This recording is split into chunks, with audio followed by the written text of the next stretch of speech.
Para lumakas ang pananalig sa Diyos at magsilbing gabay sa mga pulis, namigay po ng mga Biblia ang Philippine Bible Society sa Philippine National Police.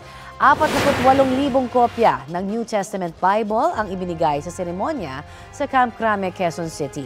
Ikunento rin doon ng isang pulis kung paano nakatutulong sa kanya ang Bible sa gitna ng bigat at hirap ng kanyang trabaho. Tig 10,000 kopya ang mapupunta sa PNP National Headquarters at sa National Capital Region Police Office.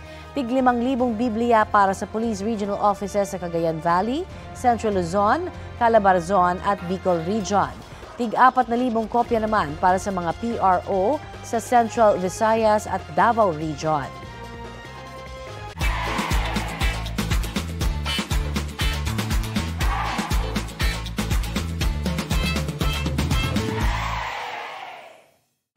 Kapuso, para sa mga maiinit na balita, mag-subscribe sa GMA Integrated News sa YouTube.